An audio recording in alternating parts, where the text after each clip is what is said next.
Today's daf is, we're going to learn Gittin daf Samach Aleph.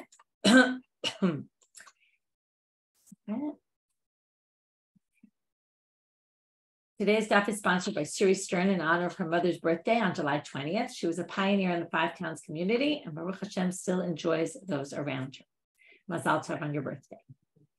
Okay, we're going to start today. We're going to finish up the last Mishnah. We got to all these issues of Darkei Shalom, which are really fascinating. All these issues where the halacha should be a particular way, but in order to make peace among people, then we all of a sudden allow other things because of the importance of having good relationships between Jews and each other, between different groups of Jews, between Jews and Gentiles. Fascinating things, and again, as many people have mentioned recently, right, very important in light of a lot of the infighting going on in Israel right now, right, a very important topic. So now we're going to start with the bottom of Samach Amud Bet. This is an example where I trap animals. So now if you steal them from my trap, that's forbidden mishum darkei shalom. So now the Gemara says, well, it really depends which kind of trap. Because remember, there was a machloket. In this case, and a bunch of the cases in the Mishnah, which we're going to talk about in a minute, what this machloket is based on, Rabbi Yossi says this is actually stealing. And the Tanna Kama says it's only stealing because of Darkei Shalom. It's not really stealing because I don't really own them. So now they say it depends what kind of case you're talking about. They actually all agree that it's really stealing if it's a trap that has a receptacle. It has a receptacle that I put out. Now, it's true, it's not on my property, but because the object is mine, the trap is mine, and there's a receptacle, when the animal falls into the receptacle, it's mine for sure. And if you steal it from there, you're really stealing. But if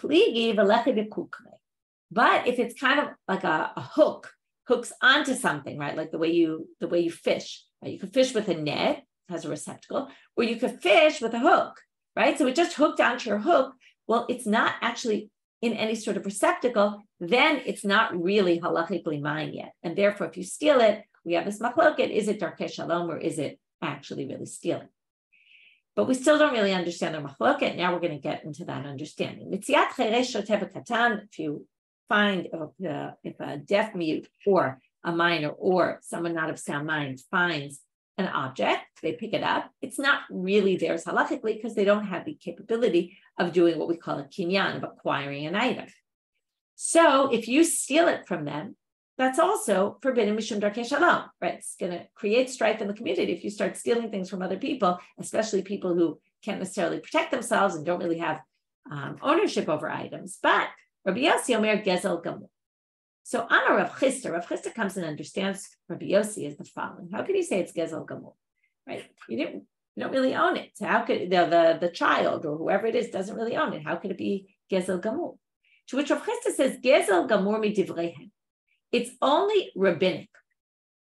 It's rabbinic stealing. Okay, well now l'may nafkamina. So what's the difference between him and Tanna Kama? Tanna Kama says it's Darkei Shalom. What is Darkei Shalom? It means the rabbi said this is stealing. It's basically, right, in order to create harmony, peace and harmony, they said this is stealing.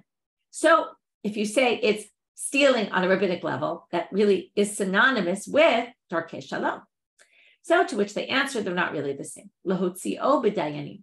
When Rabbi Yossi says it's gezel gamur in all these cases, what he means to say is that if, let's say, you stole this lost item that this blind deaf mute had picked up.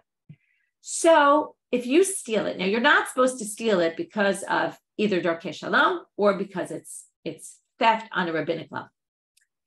So if you say it's Darkei Shalom, they're just basically saying, don't do this kind of thing because it's going to create strife. You already did it. Okay, well, it's yours. Because technically speaking, the other person who doesn't have knowledge, can't acquire, it's not really theirs.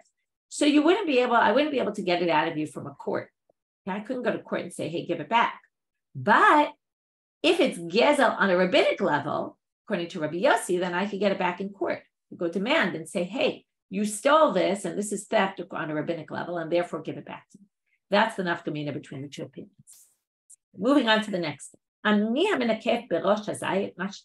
you remember what happens, I climb up the tree to take the olives that were left for the poor people, and you start taking what's under me, right? And I was about to take that. We talked about the parking spot, right? You're about to pull into this parking spot that I'm pulling into. So again, we're going to have this machloket. Is it gezer lamur, or is it just mishum darkei shalom? So now there's a bright to the Tana. Im liket b'natam bayad harei ze gezer gamur. Let's say I picked the olives, I climbed up the tree, I picked the olives, and then they dropped out of my hand. Once they were in my hand, I acquired them. And then if you steal them from the ground, you're basically stealing from me, and that's actual theft. Rav Kahana have a ka'aza l'hutzal. It's a bit of a strange story. Rav Kahana got to Hutzal, the city of Hutzal, which Rabbi Yosha was known to have been the rabbi there. He saw a person who was throwing sticks at a tree, and it was causing the dates to fall down. This, by the way, is a method people use. Someone once taught me, I have an olive tree. It's a good way to get olives off the trees by smacking the tree with a broomstick. So the guy was throwing sticks at the tree. Tosfot actually explains this in a bit of a different way. And the dates were falling down. You'll see immediately the problem with Rashi's interpretation here, because the story, something doesn't make so much sense at the end of the story. So Rav Kahana sees these dates falling off the tree. According to the story, he sees the guy throwing the sticks, sees the dates falling off the tree, and he goes and he eats the tree, he eats the dates. Now that seems a little strange. Amarle, and the guy says to him, what do you mean? I did this with my own hands. I threw the sticks in order to have the dates drop. They're mine. Why are you taking them? Amarle, his response is an interesting response instead of saying, oh, I'm sorry, I didn't see, or right, you have to wonder why Rav Kahana did this. It says he saw the person doing this. Maybe he thought he was just throwing sticks and he didn't realize he was throwing them to actually get the dates off the tree. Maybe he'd never seen anyone doing it in this manner. It's strange. It is Rav Kahana. But his reaction is, Me'atre to Rabbi Yoshiata, Karei Tzadik Yisod Olam. So he says, you must be from the place of Rabbi Yoshia, and they say about Rabbi Yoshia, this pasuk must be attributed to Tzadik Yisod Olam. He creates the foundation of the world because he must have taught his students well, that they know the halachot so well. Right? It's his way of saying, you're right, but he's saying it in a way of, oh, look how great Rabbi Yoshia is, that everyone in his town knows the halacha really well. Again, it's a little bit strange what Rav Kahana didn't know the halacha. You have to try to explain why exactly he took them, why he didn't think that this was a problem. Obviously, once the guy told him, he realized it was an issue and he fixed it.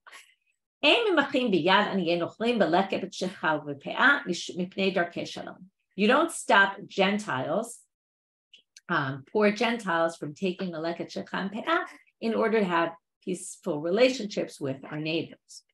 So now that's one stage. One stage is don't prevent them, right? If they start collecting, then let them. But now we're going to quote a brighter that goes much farther than this. Tanu Rabbanan, mifparnesim aniyei nochlim im aniyei Yisrael. Okay, if you're supporting the people of the community and you're supporting the Jews who are poor, you have to support together with the Jews. You have to support the Gentiles. Okay, we have to go farther, not just to allow them and not stop them, according to our Mishnah, but to actually support them. Not only that, okay,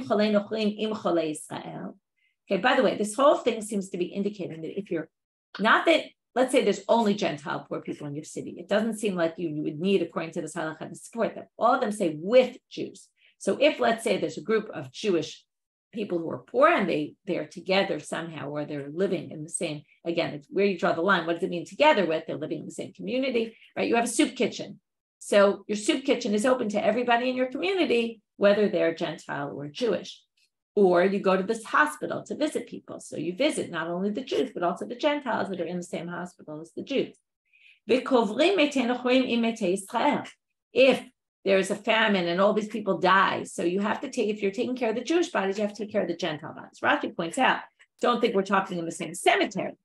He says they get buried in separate cemeteries. But the point is that if you have some issue, right, that you see, there's a war and there's all these dead people, and you're dealing with the Jewish bodies, you have to deal with the Gentile bodies as well. Mipnei darkei shalom. This is also because of darkei shalom. New topic, although continuing with our topics of darkei shalom and peace between people. And here we're going to talk about not Jews and Gentiles, but Jews who keep mitzvot in a certain way and Jews who don't keep mitzvot in the same way. Right? Jews who are suspicious or known to not necessarily keep certain mitzvot. What are we allowed to, not allowed to do with them? We're going to talk about that right now.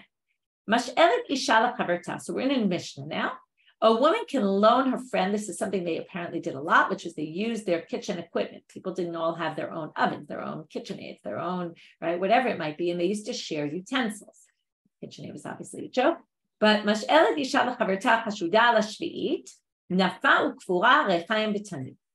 you can loan to your friend even if she's known or suspected of having Shemitah fruits beyond the designated date. If you remember, Shemitah is allowed to be eaten by you.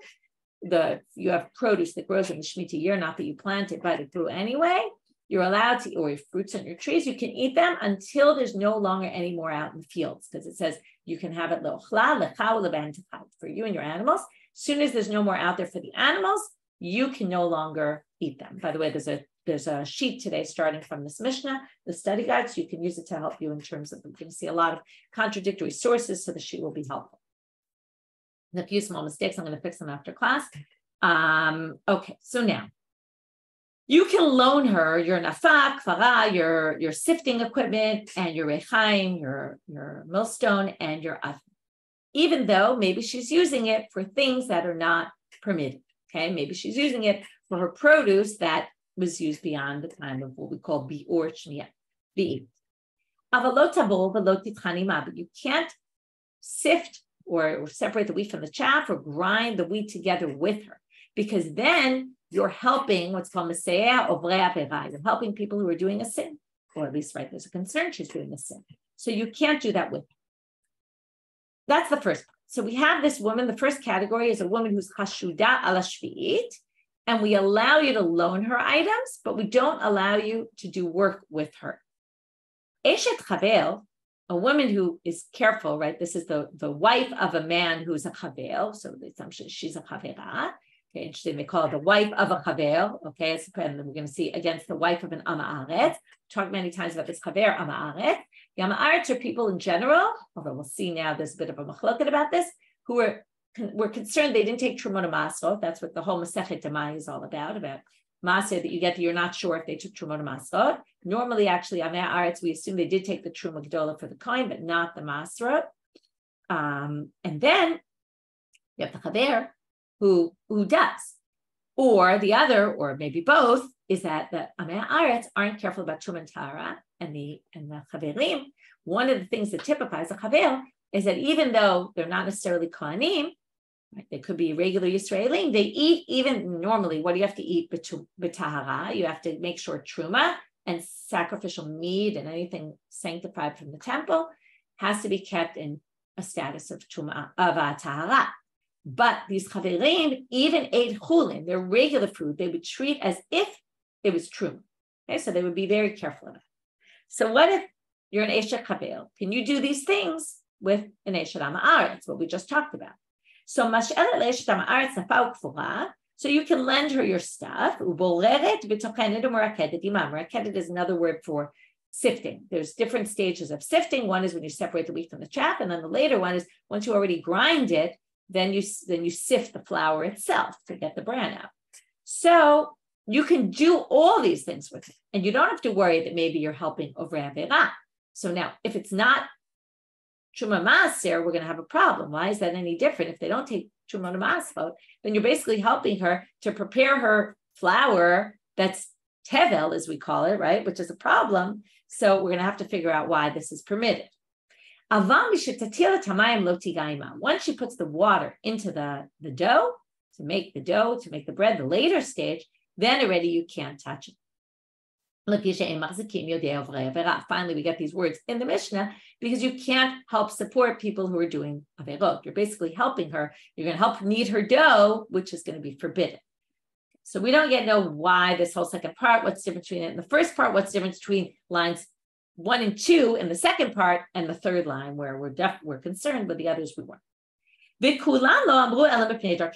the way, all of this, the fact that we're allowed to, the parts that we're permitted to do, are really only permitted with Shum Darkei Shalom. You shouldn't loan them stuff because you're also helping them. Now it's a little less helping than actually grinding with them, but we're going to permit those things that we permit because of Darkei Shalom. We don't want to start creating a lot of strife between the Chaverim and the Amei Haaretz and the people Chashudim ala Shvi'it and the other people.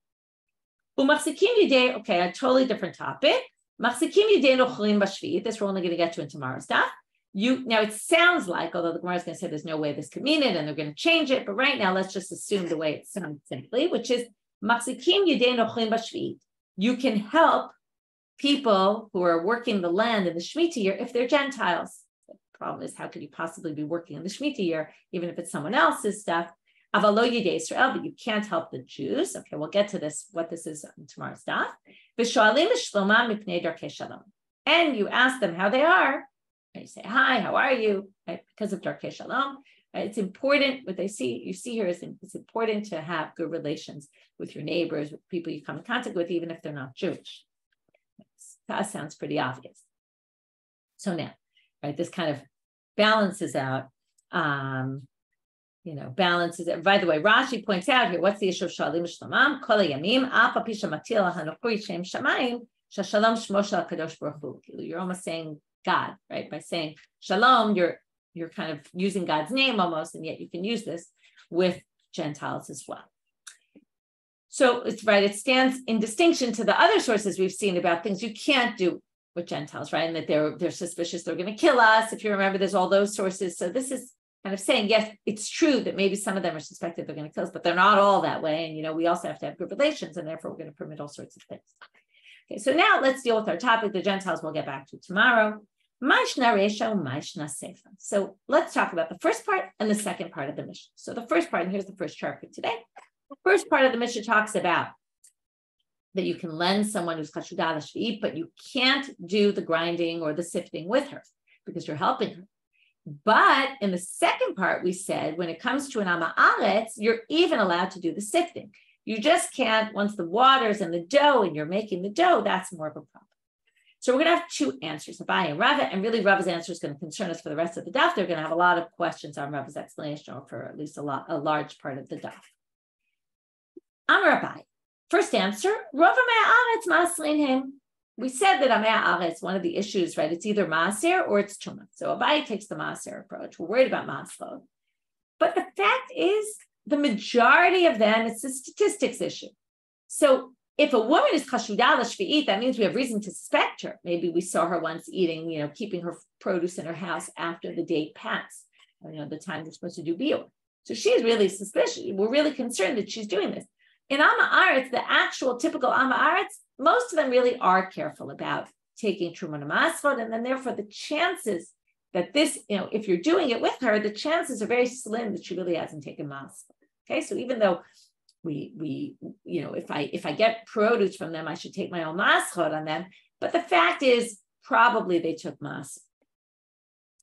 Rav Amar, Hachaba Ama Aretz de Rabbi Meir, B'Truma V'Tara de Rabbanan, says, we're talking about an Am Aretz according to Rabbi Meir's definition, which we'll see in a minute, that it's only Truma and Tara. We're not worried about Maaser at all.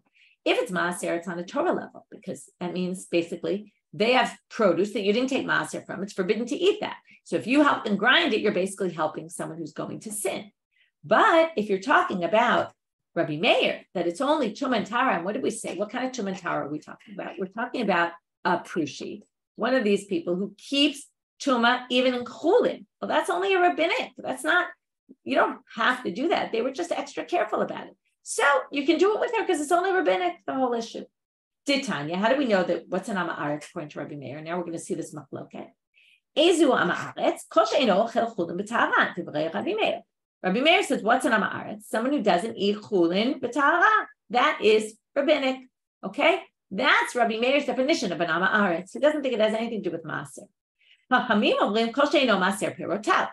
rabbis say, no, it's someone who doesn't take Masrod. So basically, we're going to say our Mishnah that distinguishes between the Chashudah l'shvi'it and the one who's an Ama Aretz is only, and the reason why we're more lenient with the Ama Aretz is because Ama Aretz is only someone, according to Rabbi Meir, again, we're going to read the Mishnah with Rabbi Meir glasses, which is it's only someone who doesn't eat chulin b'tahara. And therefore, it's only rabbinic, and therefore we can be lenient, because once the problem is a rabbinic one in nature, well, then we don't have to worry about it. And again, there's conflicting issues. There's a rabbinic issue here. On the other hand, there's darkei shalom, and darkei shalom overrides that rabbinic issue. So that sounds good. However, like I said, we're going to have a number of questions on Rabbi's interpretation, assuming it's talking about Tumah v'Tara. The Hani de Katani Seifa, but wait, it says further on in the Mishnah, if you remember, right, there were 3 lines in the second part of the Mishnah. There's 2 parts of the Mishnah. One is the Chashudah l'shvi'it, which distinguishes between 2 cases. Loaning her stuff you can do, but you can't work with her. grind, sift, all that. When it came to the Ama'aretz, we had 3 lines. The first 2 were permitted. 2 that were right that came up in the first one, both of them are permitted instead of just one of them. You can loan her and you can do work with her. But what can't you do? Once you put the water into the dough and you have a dough, you can't work with her anymore. Okay, and that said because so lo tigaima, you can't touch the dough anymore. So now they're going to say the following. Once it says mishetatil tamayim lo tigaima, it's clear that what's the issue? It's a tumantara issue. Michlal dereisha la betuma b'tara askina. They're saying once you get into the reign of the area of tumantara, it's a problem. But before that, it seems like it's not a problem. To which they answer, no. Why? They're both tuma b'tara, but they're different tuma b'tara. Reisha v'seifa b'tuma b'tara. Reisha and seifa doesn't mean first line and last line. It means second line and third line, right? Reisha is always relative. So the second line where it says you can sift with her, and also the beginning line, which is you can loan her stuff, is all b'tumantara, and so is the last part. But what's the difference? Reisha b'tuma chulin, seifa b'tumat chala. What's the problem? As soon as you make it into a dough, you become chayav and chala. Chala is like truma and kochim, which has the status, right? It has the status like truma. And if you make it impure, then it's a Torah level impurity. So we're basically going to say it's all talking about impurity. But once the water goes in and it's now ready for you to take challah, it already, before that, it wasn't even ready for challah because it wasn't a dough yet. Once you're obligated in challah, then you have to be much more careful about the tumantara on a Torah level. So therefore, we're going to have tumantara rabbinic level versus tumantara Torah level. So that's the answer to the first question on Rav. Now we're going to go on and say the following. We have another problem with Rav. Turning now to Amud Bet. Urimin. Tochanin umafkidin etzel ochle shvi. We're now on the second chart on the page. So we grind, and you can also have, now we're getting into a totally different topic, which we can deal with a bunch today as well, which is I give them something of mine to watch. So I give them my object to watch. I can be mafkidin, etzel ochle shvi'it, ve'etzel ochle perotehem b'tumah. Okay, I can basically give them my stuff to watch. I can grind with them if they're people who eat perot shvi'it after the time of bi'ur. Okay, and if they eat their produce b'tahara, b'tumah, they're not careful about tumantara. Aval, but you can't grind the tfu'ah, that's my stuff, okay? I can grind my stuff with them, or, right, like in their grinder, or I can give it to them to watch. I can't grind their stuff. If they eat their stuff, if they eat Shemitah produce after the time of Bi'ur, or they eat their produce b'tum'ah, right, with impurity, I can't grind with them because I'm grinding their stuff. I'm helping Ovrei Avera. So what do you see here? This contradicts what we saw in our Mishnah. Because according to Rabbah, if the issue is masrot, then this isn't a problem. This wasn't talking about maser. But that was what Abai said, and because basically we can assume most of our arets take maser, and that's why we're allowed to do this. But that's not what this bright is talking about. Bright's talking about tumantara. If you're Rabbah, and you say, our Mishnah is talking about tumantara, these are people who are suspect that they eat chulin b'tum'ah, right? They eat chulin when they're impure, then this says very clearly, I can't grind their stuff. And our Mishnah said I could. So how do we explain this? Amar Abaye, hatam b'kohen chashud le'echol tchuma b'tum'ah askina, dehave le'tumah de'oraita. What does Abaye say? That Mishnah, that Braita, is about a Kohen and Truma. It's not about an Ama Aretz who's a Yisrael, who's concerned that he's treating the Chulin with impurity. And it's just a rabbinic issue. No, that's what our Mishnah was talking about. Our Mishnah was talking about rabbinic Tumantara. And that, for Darkei Shalom, we're going to override. But this Braita is talking about Torah level Truma. It's talking about a Kohen with Truma. If he's a Kohen with Truma, I can't grind his stuff because likely he either made it impure, he's going to make it impure, and I'm basically helping someone to do a sin. Okay, so that's their answer. But what's the problem? The problem is there's two parts to this Mishnah. This Braita. There's the beginning and there's the second part. We explained the second part. Lola ochle shvi'it, lola ochle peiroteim b'tumah. What's ochle peiroteim b'tumah? It's a Kohen, Ama'aretz, who is suspect that they're eating their truma with impurity. But the beginning part said, I can give him my stuff to watch. Now, how can I give him my stuff to watch? Let's say I'm a Kohen also, and it's truma. If the whole thing is talking about truma, then it's all talking about truma. So we hachi mafkidin. How can I give him my stuff to watch? Uriminu. And there's contradiction here because it says, mafkidin truma etzel Yisrael. According to a different braita, it says, I can give my truma. There's actually a Tosefta in Masechet Demai, which is all about Amei Haaretz. I can give my truma to Yisrael Ha'aretz, v'lo etzel Kohen Ha'aretz, mipnei shelibo gaspa. If I'm going to give you some produce of mine to watch, and my stuff is truma, let's assume, because we said the whole thing is now talking about truma, and I give it to you to watch. Now, if you're a Yisrael Ha'aretz, there's no way you're going to touch my truma, because even though you're an Ha'aretz, you know you don't touch truma. Because first of all, truma is death penalty. So you're definitely going to be deafened by the hands of God, but it's still death penalty. So you're going to be very careful about that. But if you're a Kohen Ha'aretz who eats truma, you might touch my truma. And if you touch my truma, you're going to make it impure. And then I'll get it back and I won't even know that it's impure, right? This goes back to the Hezek She'eino Nikar, right? You don't even know it's. So I definitely can't do that. So what do you see here? How could I possibly say then, Tochanimu mafkidin etzel ochlei shvi'it, I can give my stuff to an ochlei shvi'it, or which we now explained as a Kohen who eats his truma b'tumah, how can I give him my truma? Aren't I worried he's going to make it impure? So to answer that question, I'm a Rabbi Eli.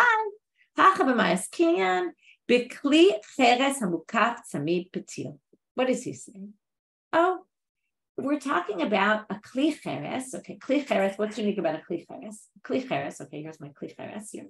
An earthenware vessel, if I touch the outside of it, it doesn't become impure. Only, okay, it's different than, let's say, metal implements, which would become impure. I touch the outside, it makes impure the inside. Only if I put my hand inside am I going to do that. So if I seal this off and I give it to you to watch, and you're a Kohen Ha'aretz, there's no concern you're going to touch what's inside and make it impure because you can't get inside, it's sealed shut. We might be worried you're going to look at my truma stuff and touch it if it's uncovered, but if it's covered and sealed, for sure you're not going to do that. Again, I gave this to you to watch, I didn't give it to you to use. So now the Gemara says there's still a problem. When you're talking about nida or zava or zav, they just took a typical example. You have a Kohen, he probably has a wife. His wife probably becomes a nida every once in a while, right? Once a month. So there's something called tumat haseit. Tumat haseit is, here's my vessel. If I take something, right, and knock the vessel and I move it over without actually touching the vessel myself, but I move it over or somehow shove it over, basically that's a problem. So even if it's shut, okay, that makes it impure. This could be sealed shut. And it's true, it's chicheres, it only becomes impure if I put my hands inside or something tamei inside. But there's also tumat hesed. I could push it along, accident, right? And that would make it impure. So therefore, even if it's covered with the tzamid patil, there's still a concern that the wife in nida is going to move it over. And that would be a problem. Okay, again, it could be a problem because of zav also. It's just much more rare. So they're picking a typical example. So therefore, we have a different answer. Ela amar Rabbi Yirmiyah alo kasha. Kam beperot shulchsheru, kam beperot shelo shulchsheru. So now, instead of answering, we're talking about a Kohen that it was truma deoraita and all that to resolve the first issue of, again, where were we up to? This is why there's a chart. We had the Eshet Chaber, who basically can boreret b'tochenet u'meraked didima. That was our Mishnah. Rava said the Mishnah was talking about Truma and Tara. Came a different braita and said, what do you mean? You can't grind the stuff of an ochle perotei and b'tumah. So how does that work with our Mishnah? And according to Rava, that the whole issue was Truma and Tara, and here we're talking about Truma and Tara. So Abai tried to answer, that one's talking about Truma deoraita, but then we said and even if you do this cheres, tzamid patil, and sealed, it doesn't matter, you still have to worry about Truma hesed. So that, and then we basically say the first part of that braita doesn't make sense according to that, what we call ukimta, to say that the braita was talking about that case. So in the end, we give a different distinction between the Mishnah and the braita. Our Mishnah is talking about perot before any liquid came in contact with them. And therefore, we're not worried about Truma and Tara, and that's why you can grind with them. But if already liquid came in contact with it, then you're going to have a problem. Okay, then you can't grind the produce of someone. And then we basically have a very easy distinction. If it never came in contact, then it's not what we call huchshar lekabel tuma. That comes from Psukim in the Torah, which says chiyutan alav mayim, right? When water gets on the produce, then it can be susceptible to impurity. It's not yet susceptible to impurity, so they could touch it and nothing would happen to it. So therefore, each is describing the objects when it's in a different stage. When it's before susceptible to impurity, so then it's okay if you can grind with it. Okay, and you don't have to worry that down the road it'll come in contact with impurity and they'll touch it. And again, that's because of Darkei Shalom. But once it's already come in contact with impurity, you can't grind their stuff because then you're really helping over Aveirah. But then we can assume that they already came in contact with it and made it impure. So that sounds like a good explanation. And now we're going to move on. So that resolved. Okay, so we had first, again, just to start from the beginning, where we started here, we had the Mishnah, which gave two different cases, Chashudah Lashvi versus Amei Haaretz. We wanted to know why we're more lenient with the Amei Haaretz. Abai said it's a statistical thing. They're not, right? We're not so worried that and that the issue is Truma and Maaser. Rava said the issue is Truma and Tara. And basically, we're going to say that it's only rabbinic because it's Truma by Chulin. And then we said, what about once they put the water in? Oh, because then it moves it into a Doraita because it's Chala. And then the same answer Abai gave to the next contradiction, which is we have our Mishnah according to Rava is dealing with Tum and Tara on a rabbinic level, and it's permitted. And then we have another source which says when it comes to Tum and Tara, we can't grind, exact opposite of our Mishnah. So we answered that Braita was talking about a Kohen and it was Doraita. That didn't work because we still have to worry that the beginning part of that Braita didn't work because it said we can leave our stuff with them. So then we answered differently. Oh, one is Huchshar already, one had water on it. That was the Braita. Our Mishnah was before any water came in contact with it, wasn't even susceptible to impurity. Therefore, you can grind it at that stage. Okay, that's what we resolved. Now we're moving on to another contradiction. Now the Gemara says, Ureminu, another contradiction. Hamolich chitin. Now we're in a Mishnah in Demai. Hamolich chitin l'tachon kuti or l'tachon ha'aretz. You take your grains. This is different. This isn't helping someone. This is you take your grains to be grinded by either a kuti, who is also concerned that they don't keep laws of both maaser and also tum and tara. We're now really in the tum and tara lens. And right now they say, or the tochen ha'aretz. We're actually talking about both, really. You'll see in a minute. So you take it either to a kuti or to an ha'aretz. Hare elu bechezkatan lemaaser l'shvi. Now here's a bit of a different issue. We're not worried that they switched your grains that you gave them to grind with someone else's, right? With their own. If it was their own, maybe like you know that you already took Truma Maskot on them. When you get them back, you don't have to again take Truma Maskot and say, maybe he gave me his produce, which he didn't take Truma Maskot on.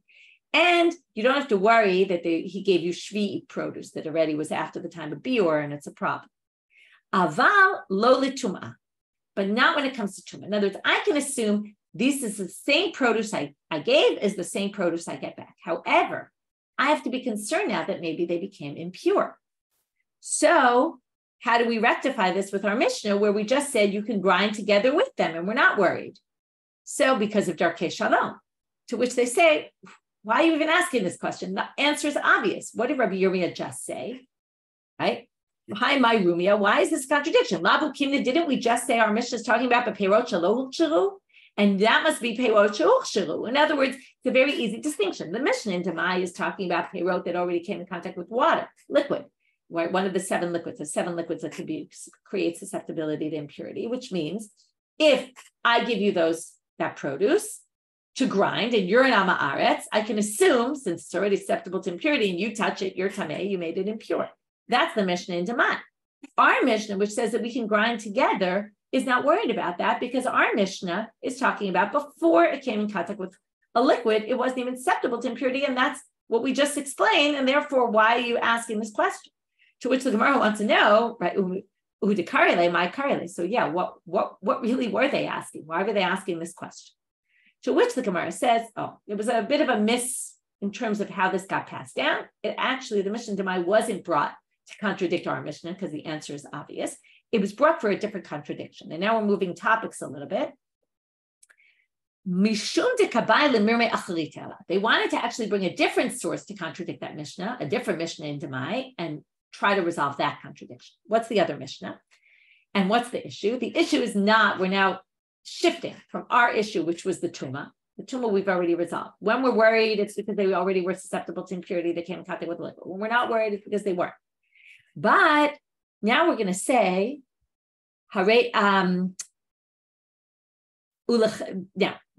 going to focus on the fact that I don't have to worry that they switched. I don't have to worry that they switch my produce with their produce when it comes to Maaser and when it comes to Shvi. So I can assume that if I gave you produce that was Maaser already, I got it back and it's the same produce. I don't have to worry that you switched it, to which they're going to bring a contradiction from a different Mishnah.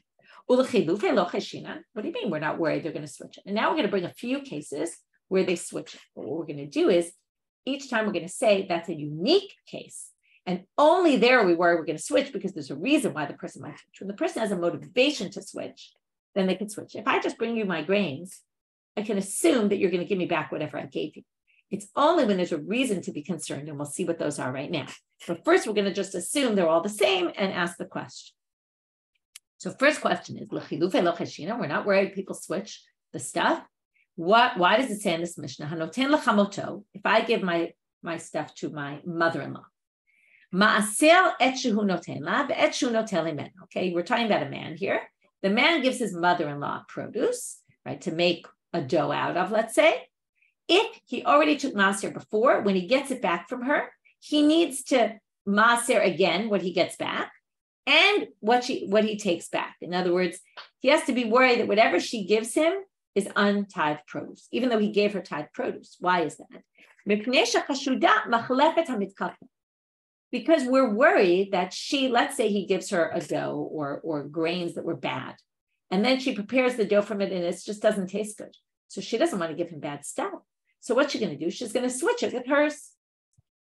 So they say, why do you think that contradicts our source? Our source wasn't talking about a mother-in-law and a son-in-law.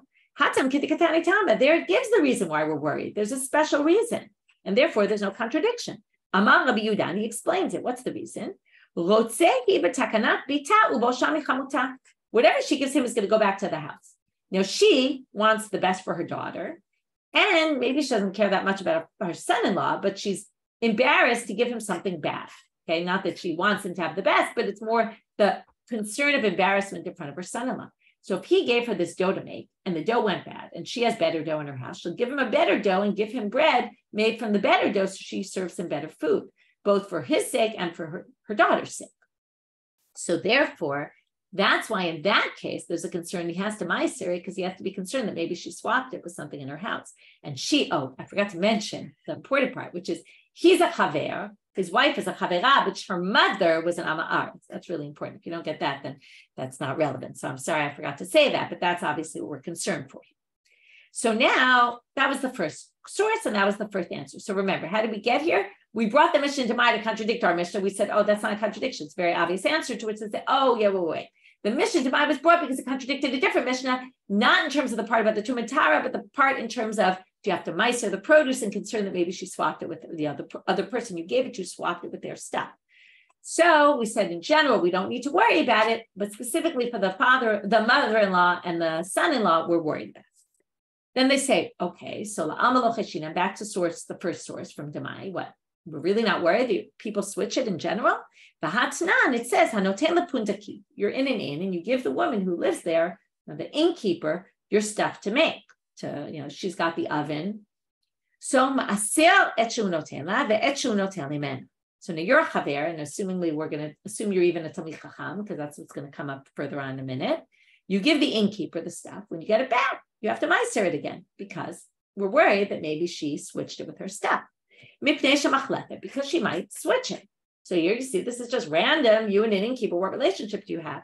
To which the Gemara says, no, there's a concern. And what's funny about this is you can explain this in both opposite ways. We'll see right now. We're worried that she'll justify it. Okay, this is always if there's something justifiable. What's the justification? She'll say, Now you could say this is a statement or as a question. Let's start first as a statement. She'll say, the Talmid Chacham should eat, Barbe Rab is a Talmid Chacham, should eat the hot bread and I will eat the cold bread. Meaning if she had better, again, it's the same thing. If she had better dough and his was not so good anymore, she'll say, I'd rather give him the better stuff and I'll take the worse stuff. Some people say it's the opposite. The innkeeper will say, what? He's going to eat hot and I'm going to eat cold? I'm working for him. And some people say it's because she's not getting paid. She's doing him a favor. She's saying, why should I give him the better? His was better than mine. I'll take the better for me. He can get the cold one, the not so good one. So basically, for whatever reason, there's a concern that she might swap it. Either she's being good or she's being bad. But either which way, there's concern she might swap. But that doesn't contradict an average person who I gave them my stuff to grind. I can assume I got my own stuff back and I don't have to tie the produce. One last question. Wait, we're really not worried?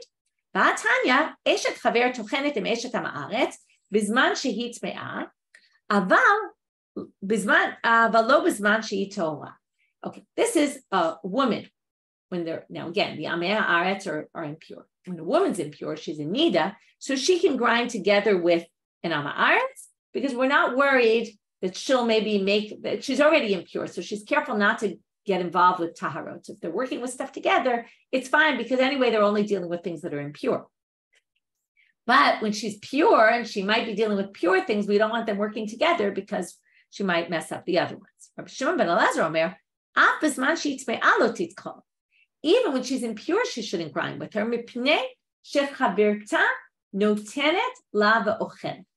What's the problem? She might give her from, this is the important part, from her husband's produce. Now, it's all the produce they have is not their own. They don't own stuff. It's all their husband's. So we're worried the Amei Haaretz might give her from her produce. She might eat it by mistake. She might eat the produce of the other woman, which might not be meistered also. And even, right, what's this? Even bizman sheitme'ah. 1 second. Right. We're not worried she's going to take it, but we are worried that the Eish Amei Haaretz might give it to her. Okay. And that's a problem. So now, what do we see here? Okay. This doesn't have to do with switching, but what do they say? Something very interesting. This woman, if the Amei Haaretz, what are we concerned that she might give the Eshet Chaver her produce and the woman might eat it by accident? Now, if she gives it to her, what does that mean? It basically means she's stealing her husband's stuff because it's not hers to give out. So it means this woman is suspicious of being a thief, like stealing from her husband. Okay, we'll see. The Gemara's answer is going to be not really, but that's what we're assuming right now. In which case they make like a kal v'chomer. If she's a thief, then clearly she should be concerned that she switches the produce. In other words, if she's not an honest person because she might steal her husband's stuff, then she's obviously not an honest person in the sense that she could switch stuff. Now, here's just random two women are doing stuff together and seem to be worried they're switching, in which case they're asking again the question back on demand. So we'll get to the answer tomorrow. Quick summary of today. We finished up with the Darkei Shalom things, and we had some different issues about the traps and about the Machlok of Rabbi Yossi and the rabbis, and then the Gentiles, which we kind of stepped it up one step, made even more Darkei Shalom about helping Gentiles, burying them, visiting their poor, visiting their sick and feeding their poor because of Darkei Shalom. We got to this Mishnah about things that you can lend.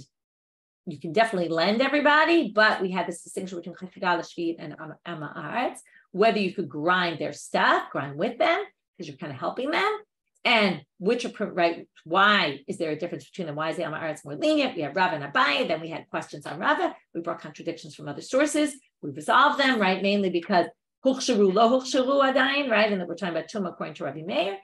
And then we had this other problem in Demai, which was a totally different topic, although similar, about the Amei Haaretz possibly swapping. If I give you my stuff, then I assume that I'm going to get back my stuff, or do I have to meister it again? And then we talked about which cases, and every time we brought a contradiction, we said that's a unique case, and it's not indicative of any regular case. And we ended with this last question, which does seem to be just a regular case, but it wasn't really talking about switching either. It was talking about theft. She was giving her husband stuff, and tomorrow we'll see why we don't really think that that's theft at all. You can probably guess yourself because it's her husband's stuff. It's a little bit different. Anyway, we'll see the answer particularly tomorrow. Wishing everybody a great day, and reminder that there's no more Zoom I will also mention that I'm teaching in a few different places when I'm in the States over the summer. So stay tuned for details. I'll be in Florida this week. I'll teaching there on Wednesday. And then throughout the summer, I'll be in Minneapolis. I'll be in Seattle. And the Siyum, as I mentioned a few times, will be in New York and Atlantic Beach and Long Island. So if you're around any of those places, the details will go out later today, hopefully, about where and when. And you can always email us if you want some more details. Wishing everybody a great day and a great week. And those on Zoom, I will see you at the end of the summer. But all the shiurim will be up as usual. You can continue learning, so no worries.